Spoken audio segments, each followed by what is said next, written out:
Hello, everyone, and welcome to this webinar hosted by Jen. Our topic today is improved capsid purification in AAV manufacturing. Today's webinar is sponsored by Sartorius BS Separations. Thanks so much for joining us. I'm Uduak Thomas, Senior Editor with Jen, and I'm delighted to be your host for today's webinar. Our speaker today is Dr. Aleš Štrancar, Managing Director for Sartorius BS Separations. But before we get to his presentation, I'd like to cover some background on our topic for today. Adeno-associated virus capsids, or AAV capsids, are an effective mechanism for delivering gene therapies intended for therapeutic use.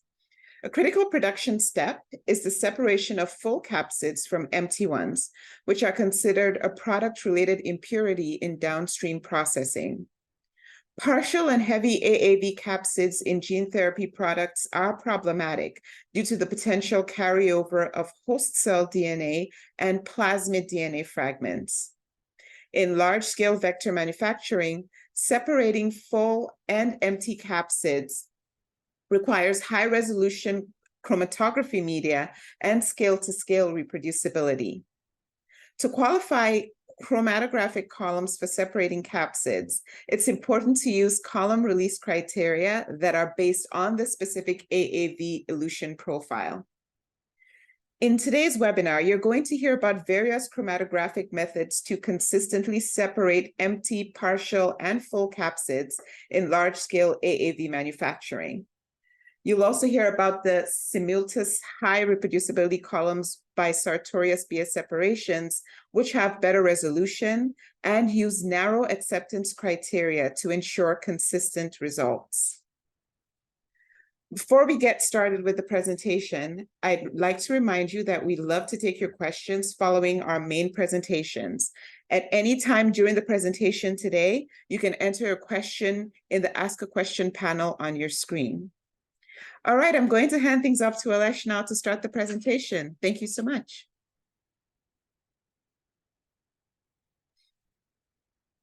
Thank you, Doc. Let me start to share.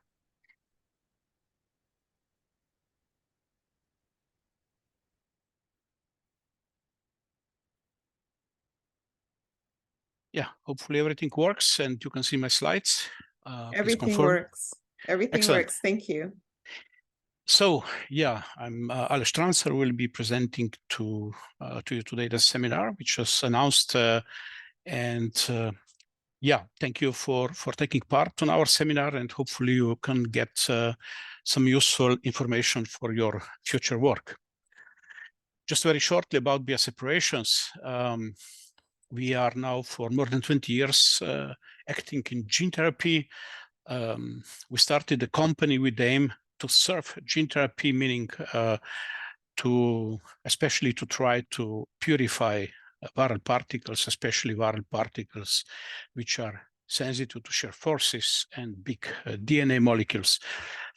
So we wanted to provide a column which would have no shears inside of the resin. And this resulted in a monolith kind of a structure. Monolith is highly interchanneled resin. The channel starts at the beginning of the column and ends at the end of the column. There is no turbulent mixing in. There is just laminar flow. And we have no dead-end pores. So big molecules, viral particles cannot be entrapped inside of these pores, which also results in faster separations and also improved resolution. All in all, if you are dealing with very shear sensitive molecules, viral particles, like maybe measles viral particle, you can easily end up with about 3, even 4 times better recovery. Instead of 10% recovery of your product from the harvest to the end of the purification, you may end up even with 40–50%, like the case with measles viral particle. Maybe with some other particles, the difference is not that big, but still you can expect better recovery.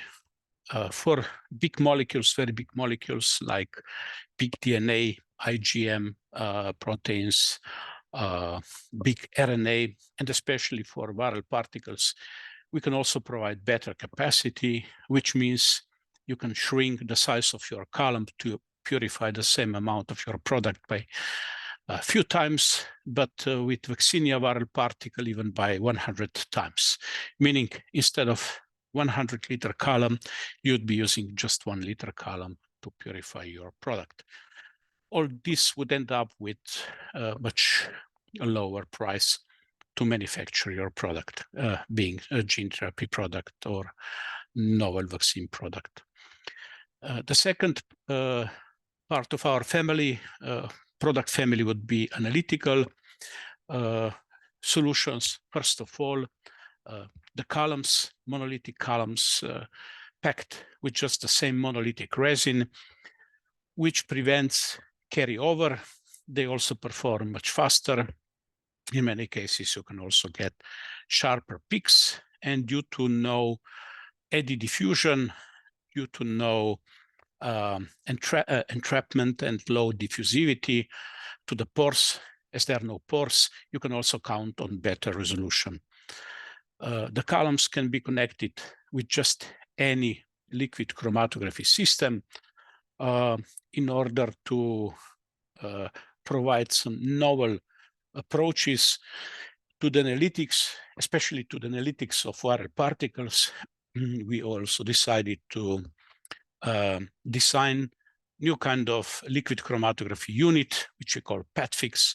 First of all, it is dedicated to allow for faster process development, and then later also for orthogonal in-process control, but may well be used for product release test as well as orthogonal method. Based on our 25 years of experience, we also have very experienced group of scientists, developers, more than 100, which can help you with your process development or method development. One of our most known project would be Zolgensma. We started to work at that time with Avexis, which later on has been acquired by Novartis. We are helping them to develop the process to purify the Zolgensma, and later on, and now we are supplying to them the columns. This process is not based on the affinity, so it's non-affinity process, which also resulted in cheaper production.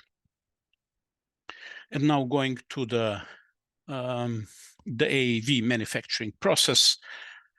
Maybe before starting, I would say that we are still far away to say we have a kind of a platform process as we can maybe expect, or which would be known from the antibody production. There are still many different ways of producing the AAV, different cell lines, different medias, and so on. And this also results in different downstream processes, which, because we need to approach to the upstream, to the material which is produced by the upstream.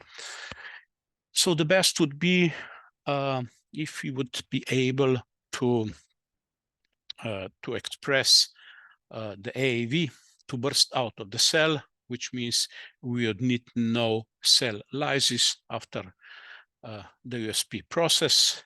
There are some such processes. Unfortunately, not many of those because it's not that easy, obviously, to express the AAV to be mostly out of the cell, to burst out of the cell. Why this is nicer or easier to work with extracellular AAVs? First of all, we would need no lysis. No lysis means no formation of chromatins. So chromatins are structures which are formed from nucleosomes, so a complex between highly positively charged protein and highly negatively charged DNA. As well, we would avoid TFF, especially in such cases, and definitely would not suggest freeze-thaw I would just suggest to work with the material right away. Freeze-thawing is causing some of the lysis and producing of chromatins. And as you will see later on, chromatins are not really nice to deal with. So let's see the process first with no lysis need. If there is such a upstream process, then we would simply go directly to our OH column, the monolith OH column, which provides separation by size.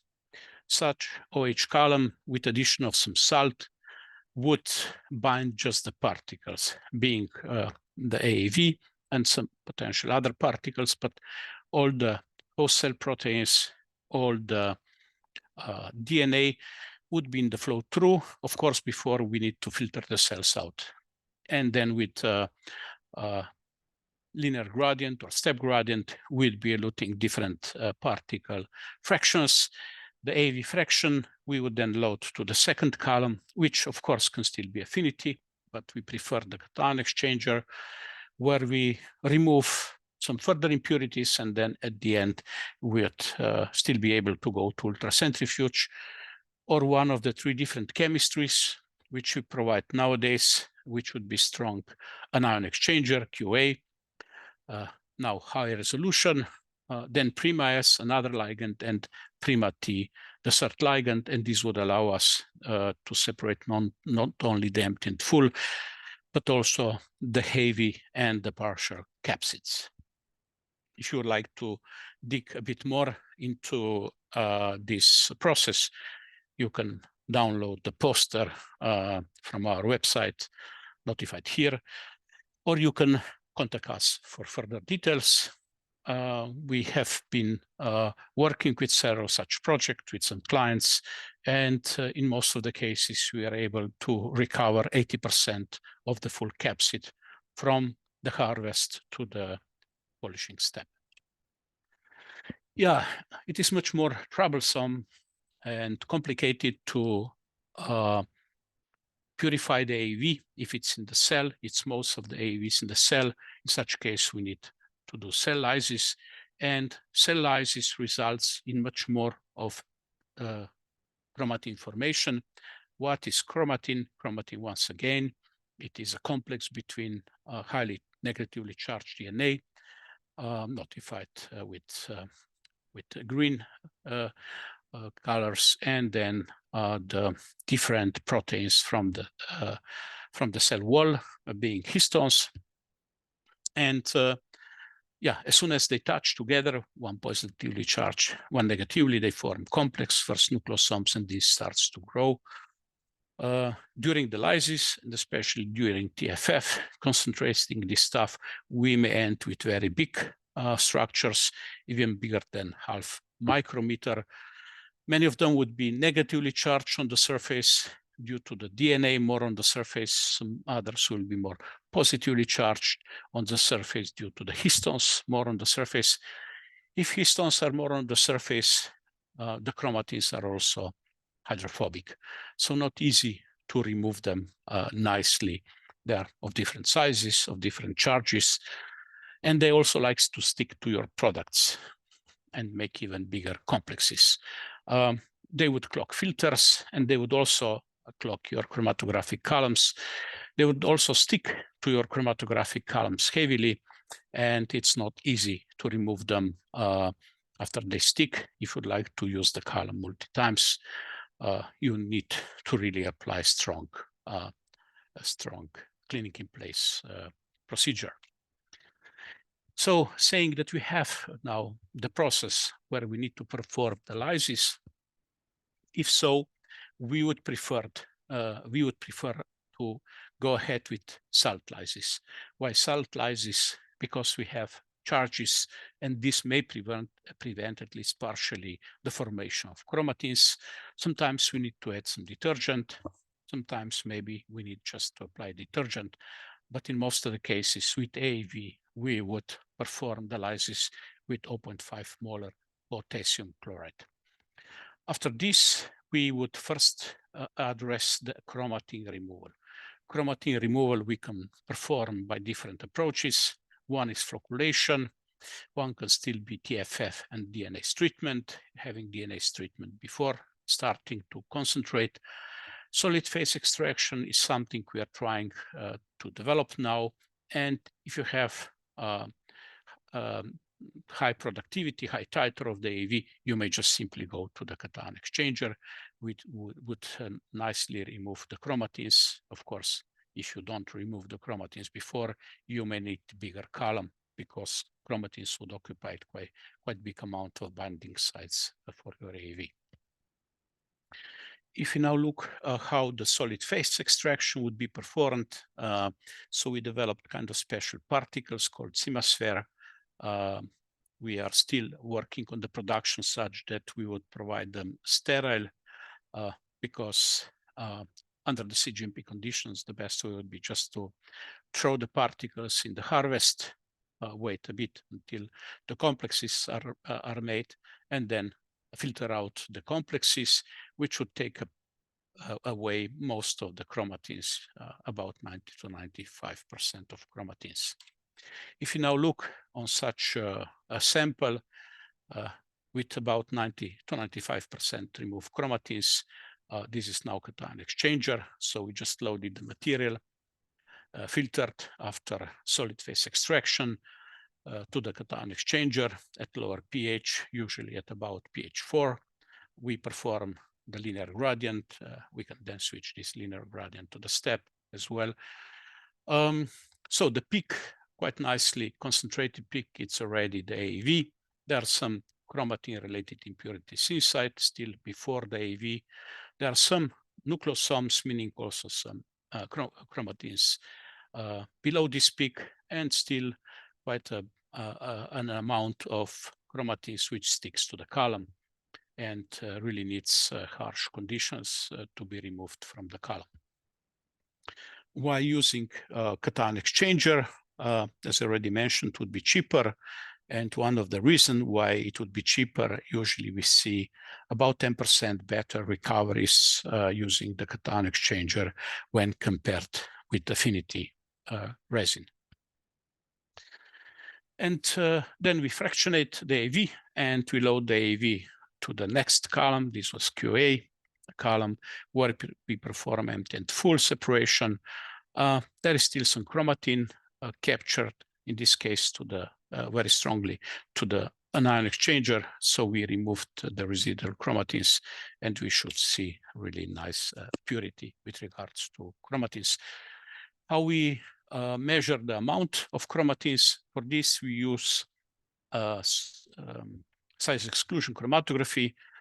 So this is typical size exclusion chromatogram. In the void volume, we see the biggest stuff, and then later on, smaller molecules would elute. The UV detector may not be so much sensitive to present the chromatins.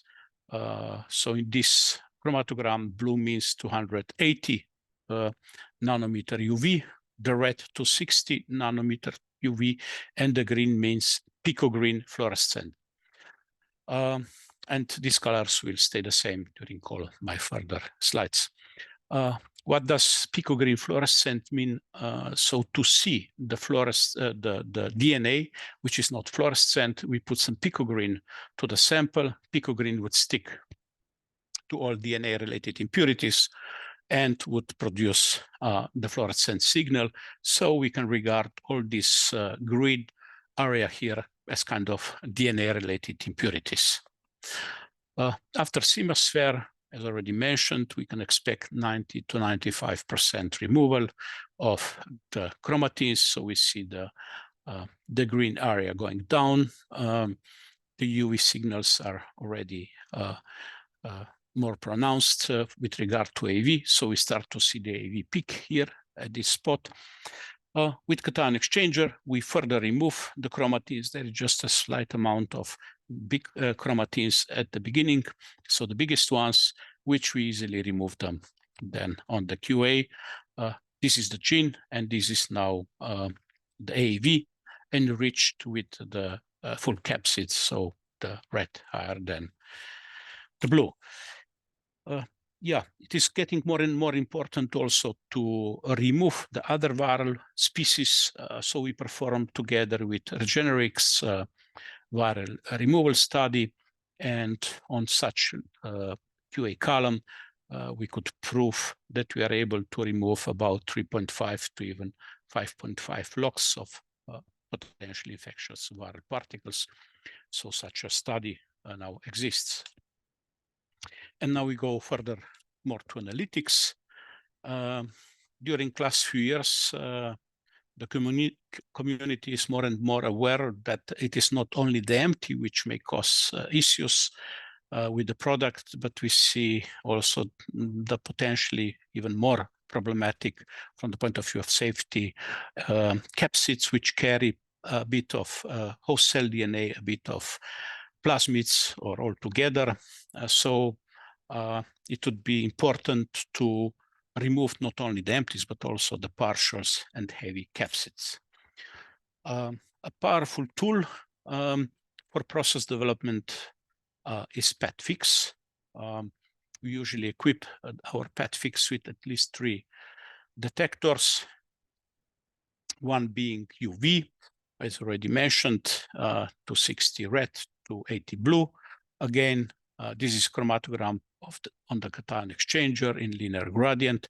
So this is our harvest material, directly injected, just filtered, so lower the pH, filtered and directly injected to the column. Many different peaks. We would not know which of them is our AAV, but if we connect multi-light scattering detector immediately after the UV, usually the highest peak in the Mal's detector would represent the AAV. So the black curves in the future will always mean multi-light scattering detector. Important to mention, the multi-light scattering detector is kind of purpose designed to be a detector, not that much to measure the size, but more to be robust, cheaper, and also to be more sensitive for the particles. If you would now like to have orthogonal method for total protein and total DNA, we can connect the third detector to the system, which is dual channel fluorescent detector. We set the first channel towards the tryptophan excitation, and this would boost the impurities which relates to the proteins, which is shown here as brown. And the picogreen, as already mentioned, the second channel, all of the fluorescent detector. Okay, we put some picogreen to the sample, sticks to the DNA, and we boost the signal for all DNA-related impurities. Such kind of detector setup we can also use with ultracentrifuge. So this is just usual ultracentrifuge, very powerful tool if you would like to do something fast to understand our sample relatively fast. We basically just put some sample, AAV sample in the tube, cesium chloride density gradient. We run it through the night. Next day, we see the separation usually empty. So more on the top, fulls more on the bottom, some partials maybe here, some heavies here down. So what we do after this, we take the tube, we put it in a special small robot, which allows to push the material after centrifuge through the very small HPLC capillary, which we set at the very bottom, directly to the HPLC detectors. So we use no column here. The separation is done by ultracentrifuge. So we run this sample through our detectors. Again, multi-light scattering detector, the black, the fluorescent detector, and the UV to 60 to 80. And we may even put fraction collector after this. So no need to take pictures, no need to puncture the stuff. And usually we can get better resolution or better purity after the ultracentrifuge this way. So we have now 2 orthogonal methods, one being chromatography, one being ultracentrifugation. And if you look now on the results, so we are using just the very same sample, which we pre-purified with cation exchanger, part of the material we loaded to ultracentrifuge, and we were running the material after the centrifugation through the detectors. So the material is coming out through the detectors. First, we see the heavies. So UV 260 higher than UV 280, multi-light scattering detector and fluorescent detector on tryptophan. The second peak is full. The third would be partials, and then at the end, empties are coming out. Cesium chloride conductivity through the conductivity detector. So relatively nice, nice homogeneous flow from the ultracentrifuge to the detectors. We collected the fraction, UC1, UC2, UC3, and UC4. We purified just the same material also on the QA column. So this is the full peak. And now we go further. So a few years ago, we were reading the article being published by Mega Dalton Solutions, and we were very intrigued by the two-dimensional graph here. So the separation of different AAV capsids by mass and by charge. So if you perform this on this system, you separate by charge the AAV and by mass. So these are the empties, you see very heterogeneous.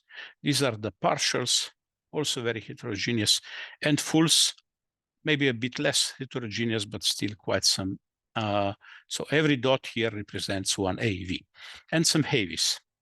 So we decided to send them our samples. First, we send them the material pre-purified with cation exchanger. So our sample was looking like this, quite some empties, not that many partials, and quite some fulls. So we then further purified this sample with ultracentrifuge. We took just this fraction, and we were able to get rid of quite a number of empties, but we still have them, some, and also some partials still exists. We went further and pre-purified material from the cation exchanger, further purified with the QA column, and we run the charge mass, and again we see a nice concentration of the fulls, but still some empties and still some partials, meaning neither of these method was really allowing us to produce very pure AAV. We went further. We invested quite some time and efforts to improve the separation of empty and full, and actually the key idea how to improve the empty full separation was to search for species which would unify these very heterogeneous populations. We were able to find some such species, and with the help of these species, we are nowadays able to really well improve the resolution. So what I'm showing here is the same sample which we divided, and on the left is chromatogram, which is kind of our standard method. We are running linear gradient from 0 to 400 millimolar sodium chloride on the strong QA column, so strong anion exchanger. So kind of our traditional method, not that well separation. This is AAV8. So the full capsid, the empty capsid, the fluorescent tryptophan we always like to run because usually the fluorescent give us the best idea about the ratio without any further calculation. So area below here and area below here and area below here give us quite good indication about the amount of full, empty, and heavy material. Mass detector we have, so we were just running it as well. So with addition of some species to the buffers, buffer A and buffer B, we are able to quite nicely improve the resolution. So now this is the full, some partials, some empties. The partials can be better seen on the fluorescent detector, also on the Mal's detector, so UV is not then sensitive for them. So we then scaled up this. So this was small analytical injection on a small 200 microliter monolith. We don't have really huge amount of AAV, so we try to not use too much of the AAV. And then we basically scaled it up to 1 ml column, 1 ml QA column. And in this case, we are loading more material, so to have kind of preparatory run. So we are collecting fractions, E1 empties, E2 partials, E3 fulls, and E4 heavy material. And we are performing then analytical chromatogram out of all these fractions. So if we load the different fractions, so we see E1 is mostly the empty, and E3 is predominantly the full, but on the fluorescent detector, we still see quite some, especially partials. So if you would basically calculate the area here and here, we would calculate that we basically ended up with about 90% of the full AAV. We also performed the parallel or orthogonal method just with PCR, and we see that 70% of the AAV is indeed in the fraction 3, but there is still quite some material in the fraction 4. So some material is basically in the heavies, and these heavies may not be our product, maybe something more complex.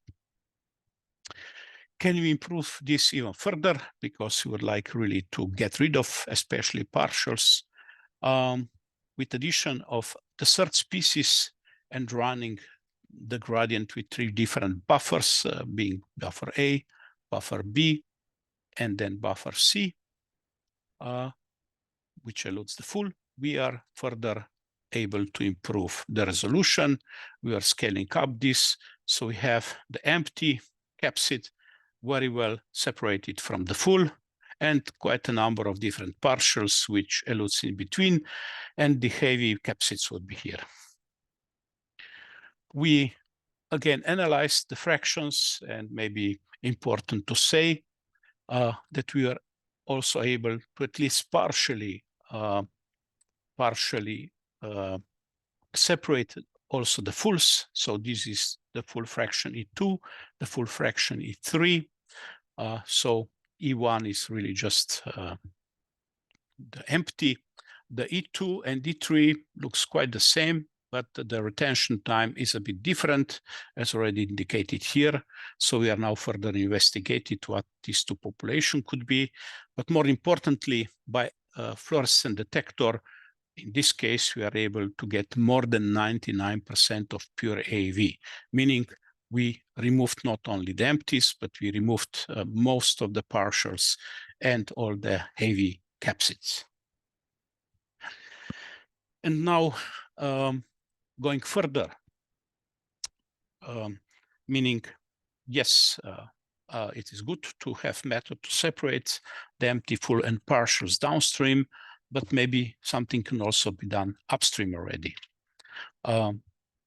We know that upstream is quite a black box, so we are trying to develop a system which would help the upstream developer to improve the upstream such to result in more full capsids and less empties and less partials. So there are quite a number of different parameters, from the purity of plasmids, ratios of the plasmids, type of transfection reagents, and so on, number of the cells, which may influence our expression. So what we are basically aiming to do, what we are already doing, we will take the sample from the bioreactor, we just acidify this to the pH 4. We may perform centrifugation, but in most of the cases, filtration is enough. And we would usually load about 5 milliliters of the material to the sample loop, with which we then inject the 5 milliliter of the material with small prep cation exchange column, as already shown before. And then by the pH gradient, we elute just the AAV to the second column, where we can perform the empty and full, and potentially also partial separation. So how does this look? So we load 5 milliliter of the material for some minutes. Keep in mind, it's a monolith. You can load material faster. Usually we go 2 ml per minute. And then the very sharp gradient, pH gradient, we elute just this very tiny slice of the material to the second column by switching method, where we add then the buffer, which allows the dilution and proper pH to then later on provide the separation of empty and full on the second column. After this, we switch basically the flow again back to the waste, and we clean the column to be ready for the next injection. In the meantime, on the second column, we perform full and empty separation, and after this, again, we clean the column. All this can be done within about 20 minutes. So in about 20 minutes, we load about 5 milliliters of the material. We concentrate this material, the AAV, and we pre-purify the material, and then we go to the second column and we perform empty and full separation. So from now on, I'm going to show you just the second part of the chromatography, just an ion exchanger. And even this, I will only show you the zoom in of the empty and full part of the separation, which is presented here. The UV would be these pictures and MALS would be these pictures. So if we are dealing with the standards of pure AAV, empty and full, the UV would be providing us with an estimate between the empty and the full. Even if the titers are good, we would be able to still see the ratio, estimate the ratio between empty and the full. But if we have low titer, or if you would like to see what is going on soon after the transfection, UV would not be any more suitable because there is just background of other impurities. But multi-light scattering being selective just to the particles would still give us quite a good estimate of the empty, full, and potentially some other parts of the AAVs. And now with such a method, only showing you the zoom in of the QA column and only showing you the MALS detector UV as well here, and also running the PCR in parallel, orthogonal, so not to be potentially misleaded. Does the temperature of our upstream influence the ratio between empty and the full? We see nice overlap between the 37 and the room temperature, so there is not really kind of influence. But what about the ratio between the transfection reagent and the amount of DNA?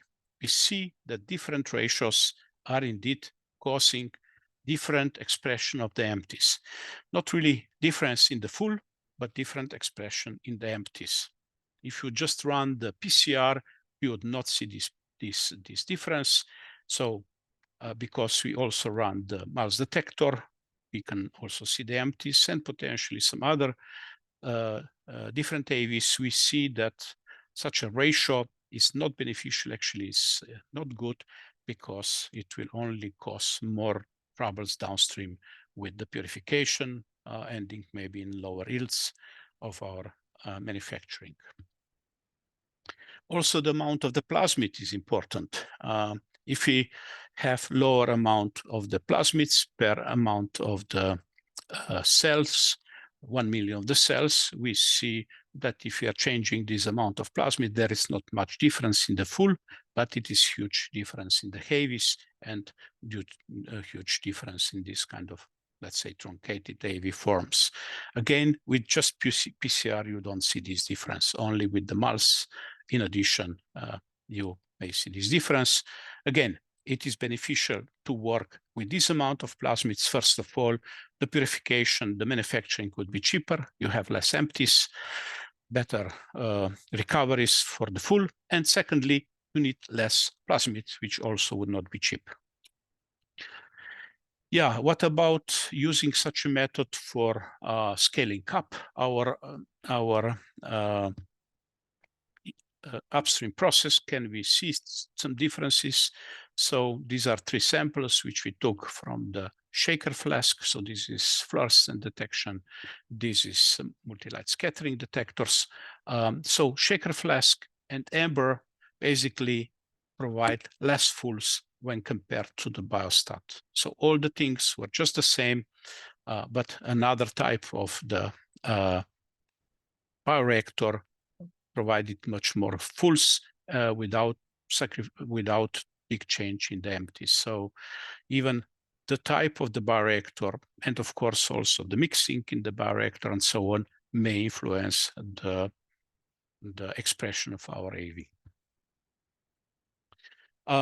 What about when to stop our upstream? Again, we are running the multi-light scattering detection of our sample. We took first sample immediately after transfection. We see no particle.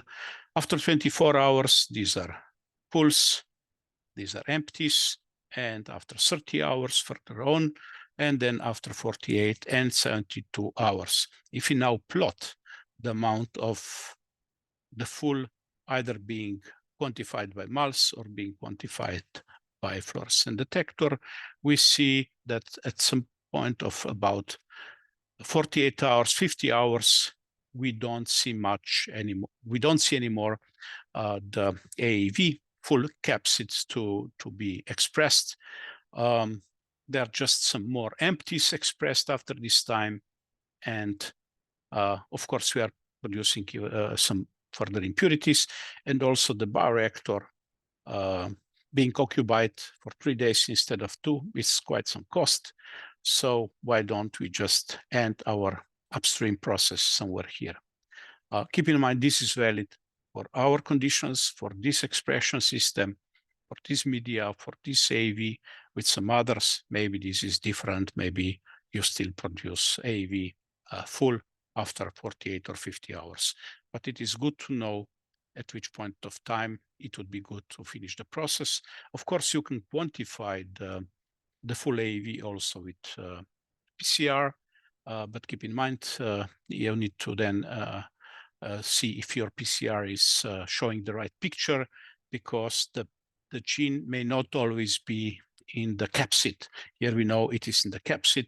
What we found out is that later on in the process, the AAV looks to not be very stable, and some of the AAVs are obviously disrupted and the gene is out. So maybe PCR still grows, but you only produce the damaged capsids. And damaged capsids like to form the heavy capsids. Yeah, in order to run all this, it is important to have better columns than we are providing so far. When we introduced these columns long ago, 25 years, we were basically working with linear gradients as well. When it came to empty full separation, we were working with linear gradients. And if there is a small difference in a ligand density of the column, basically the both peaks, empty and the full, would shift a bit less or a bit right.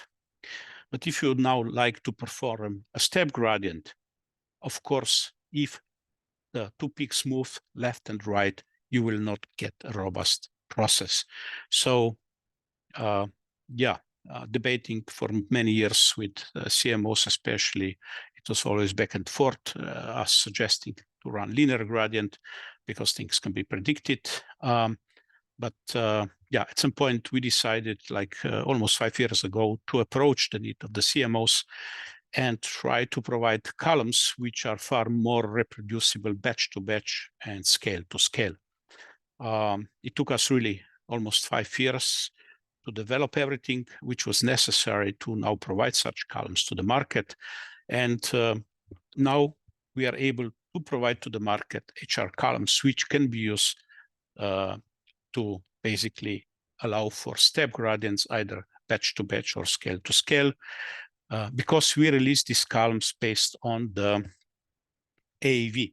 If we qualify the column by small molecule, this would not allow us to really properly qualify the column. The only way to really know how the column behaves is to qualify with something big. We decided AAV8.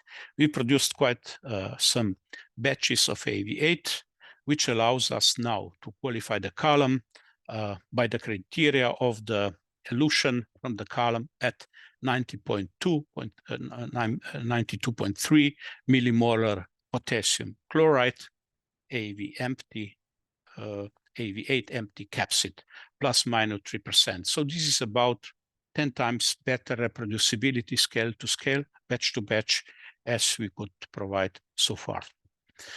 As I already mentioned, so far we are mostly qualifying our columns with ion capacity, small molecule. We know we cannot go with organic matter to CGMP compliant columns, but we found out that there is just no correlation between the ion capacity and the amount of the salt which you need to elute the AAV8 capsid in our case. So these dots represent many different columns being tested, resulting in no correlation. So small molecule cannot qualify the column to be reproducible or to be selected to be reproducible for a viral particle separation purification. But how to enable now such a column to be released based on the criteria which I just presented? We know the monolith is one single piece, but what we are doing was, before we pack the housing with the monolith, we need to cut a ring on the top and the ring on the bottom. So similar approach as we have with porous particles. When you maybe buy 100 liters of the resin, before you pack it to big column, you would take 10 milliliter, perform your qualification. If okay, you pack the big column, and you would assume the big column would basically more or less work the same as small one. Yeah, similar approach, but instead of taking particles, because we don't have them, it's one single block of polymer once again. So we cut a small disc from the top and small disc from the bottom. We insert this disc to the ring, and then such a disc with the ring we put to the housing, a small housing. And this is now the piece of our monolith, of our column, which we call specimen. And if the monolith, so if the specimen would perform according to the criteria set, then we would say, yes, this big column qualifies, and it's okay, we can release it to the market. So the CGMP compliant columns for basically the QAHR, especially for separation of emptied fulls, nowadays are already released by this criteria. So a small amount of AAV being tested, or the specimen being tested on a small amount of the AAV. And if this test pass, we would say column is okay. Of course, we had to validate that this small disc from here, or from here, or from here really represents the column. So we did several such experiments as this one. So we take the disc from the top, from the bottom. We are running in a very small specimen discs, the separation of empty and full, and at this one, the top basically came into 92, whatever, and the bottom as well. We basically tested several discs, and this is kind of the mistake between them. After this, we basically filled the column housing with the monolith. We performed the empty full separation on the complete column. Again, the AAV empty was eluted at about 91. So these are acceptance criteria, so was qualified okay. And to be further on the safe side, we took now the column out again, and we further cut it some more rings like ABC. We cut it small discs out of these rings, and we qualified, or let's say we analyzed them on empty full separation, and this also fits to the acceptance criteria. So all these results basically confirm that the disc from the top and the disc from the bottom indeed represents the column. So there is no need to load the AAV. We should not load organic matter on CGMP compliant column, because if the disc from the top or from the bottom qualifies properly, we are sure that the columns will be within very narrow acceptance criteria, and we can release it to you.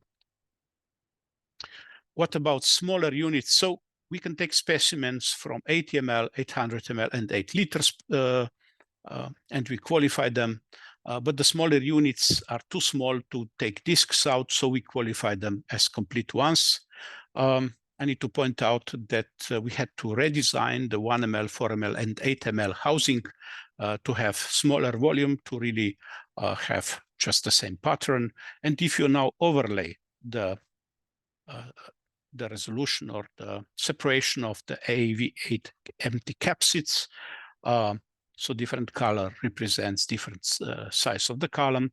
We see quite nice overlapping and the valley here. This is in the linear gradient, but now you can simply turn this linear gradient to the step gradient, and this should be robust enough that you are reproducibly performing your separation purification using smaller column, bigger column, and columns from the different batch.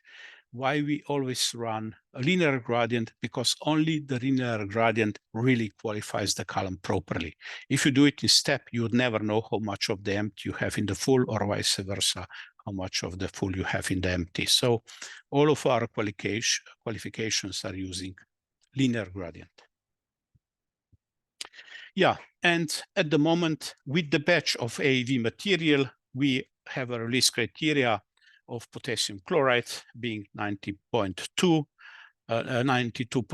millimolar potassium chloride plus minus 3%. So if our specimen fits inside of this criteria, or our columns fits, we would release column to you. It will be okay. Otherwise, we throw it. So we need to throw about 50% of our columns because they are out of this criteria. I need to point out that with the next batch of our AAV, because even small changes in the upstream change a bit the behavior of AAV, we might change this number. This number is only valid for AAV8 being produced in the batches so far. So some further batches of AAV would maybe need breach, so would be released with a bit different. If you would like to have your column released with AAV2, we can talk about these possibilities, but we are strongly believing that if the column is released by AAV8 criteria, it will work batch to batch, scale to scale, reproducible also for the AAV2. Of course, AAV2 would not be eluted at this amount of salt. I don't recall now. I think it's probably eluted later on somewhere here in the gradient. Yeah, and with this, let me conclude. We believe that replacing affinity capture with cation exchange, strong cation exchanger would result in better recovery, will improve the recovery of your process. And important to say, you don't see this recovery immediately after the anion exchange column or cation exchange column. You can only see this improved recovery on the next step, either being ultracentrifuge or the anion exchange column, because if there are some damages caused to the capsid and the gene out of the capsid, you will not really see this. If you just use PCR after affinity, after the cation exchanger, you only see it in the step later, or you need to use another method in addition to the PCR, like HPLC, to better see how much of your AAV is being destroyed by the capture step. For this, PETFix would help us. PETFix would enable such analytics. It can also do many other things, and it is a very good tool to kind of connect USP and DSP to better to allow better understanding between those developing upstream and the downstream.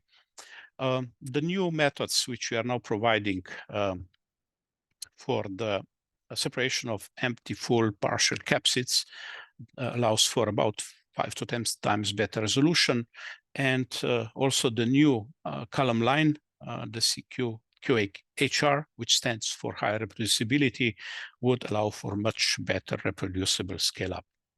With this, let me invite you for our 10th symposia on the chromatography of especially viral particles, nucleic acids, will take place in June next year, beginning of June. There will be quite some talks from different leading scientists in the field. And with this, let me thank you for your attention, and I would be ready for the QA session. Thank you so much, Aleš. That was wonderful. Thank you. All right, to our audience, in a few moments, we're going to move into the live Q&A session. As a reminder, if you do have a question, please go ahead and submit your question for our speaker in the Ask a Question panel on your screen. We're going to be taking questions live in just a few moments. One last reminder before we get started, this webinar will be available to view on demand in the next 24 to 48 hours. So please keep an eye on your email and please share the link with your colleagues who might not have been able to tune in and join us live today. All right, thank you once again, Aleš. We've got quite a few questions to get through, so I'm going to go ahead and just get started with the very first question that I have here. How long is the process using novel QA method compared to traditional resin? If compared to let's say our old columns, it's quite the same. Just the gradient is a bit longer, but we know we need to clean the column, prepare the column. So it's not a big difference. We are talking about 5 to 10% longer runs. If you are talking about traditional resins, yes, the monolith is usually faster. Probably this would be a few times faster than using traditional particle-based resins. Excellent, excellent. Thank you. All right, the second question I'd like to take is, I'll read it as is. I want to use step elution in our process. What is the expected reproducibility with QA-HR?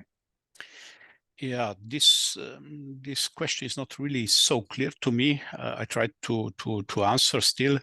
As I showed, the kind of the robustness of the column release is plus minus 3%. If you'd like now to compare your step elution, you probably need to define it basically for process to process would vary, but still I would expect we are talking about few percent. Excellent, excellent. And just reminding our audience, we're taking questions live. So if you do have a question, please go ahead and enter it in the Ask a Question panel. We'll do our best to get to your question. All right, I'm actually going to take this question next. You showed you were able to achieve, I believe that's over 99% full capsids with the new method. What's the recovery? So if you just talk about the recovery of the full capsid, not measured by PCR, because we know we can have quite a number of genes, or let's say quite some genes not in the AAV full, but maybe in some heavies, and sometimes also a bit in the partials. If you're talking just about the recovery of really full AAV capsids, we're talking about 95% recovery or even more. Excellent, excellent. All right, I'd like to take this audience question. For AAV columns, what is an average channel width? For AAV columns, we usually take 2 micrometer channels, especially when we need to purify empty full, we go with 2 micrometer. If the sample is very viscous, sometimes we go with 6 micrometer channels, also with AAV, but this would be more on capture. With polishing, would always be 2 micrometer channel. Excellent, excellent. Thank you. And this next question from our audience, are all purification methods applicable to different AAV serotypes? The process flow which I was showing basically allows not only all known AAV capsids, but basically also any chimera and also any surface modified AAV to be purified, because they're both based on ion exchange interactions. So there is no affinity, and indeed the amount of the salt or the pH to elute different AAV serotype or chimera is going to be different. So you need to basically fix your steps according to the serotype or to the type of the chimera, but it would work always for all capsids. So we did quite a number of projects, so for quite a number of customers, and basically we know that cation and anion exchanger combination work just for any kind of type of the AAV. Wonderful, wonderful. Thank you. This next question, to what extent is the full, partial, empty chromatographic separation is AAV serotype dependent? So I think to what extent is the separation for each of the categories serotype dependent? Each serotypes needs different amount of the salt or different pH to be eluted either from the cation or for an ion exchanger. The charge on the surface of each of the capsid serotype capsid is different. And in addition, we need to pay attention also, especially on the amidation. Amidation would also change the amount of the salt which you need to elute from the cation or an ion exchanger. So yeah, it is very much dependent on the serotype. Each serotype, each chimera needs its own optimization. Excellent, excellent. Thank you. We have time to take a couple more. So I'll ask this one. Why did you use potassium chloride, not magnesium chloride? For the lysis. I believe so, yes. And also for the gradient. Yeah, magnesium chloride is influencing the capsids. In some cases, we are even using magnesium, let's say, before we were now applying new types of species. We are even using magnesium to kind of unify the empty capsid. It is known that the magnesium basically shifts most of the empty capsid, if you call it isomers or whatever, to basically elute in one single peak. So to prevent influence of magnesium, we would use potassium chloride, because potassium chloride would have just no influence, because magnesium may interfere with our species, our novel species. On the other hand, when we do the lysis, we prefer potassium chloride because usually we see a bit better lysis with potassium chloride than with sodium chloride. Wonderful, wonderful. Thank you. All right, let's do one more question. I think we have time for one more. So I'll ask this one. Is there a difference in purity and recovery when comparing the performance of traditional QA with new QA-HR columns? Excuse me. Yes, of course, the purity should be, as I said, at least 5 to 10 times better. The recovery should be quite the same if it really calculate just the full AAV, not the genes which may be in the heavy material in the partials. So the recovery should be very comparable to our traditional method. Just the purity is 5 to 10 times better. Excellent, excellent. Thank you so much, Aleš. That's all the time we have for today's webinar. Thank you for taking the time to speak to us and to answer questions. And for our audience, as mentioned, this webinar will be available to view on demand shortly for repeat viewing or to share with your colleagues. Once again, many thanks to our presenter for such a great presentation and for taking time to answer some questions. We appreciate you.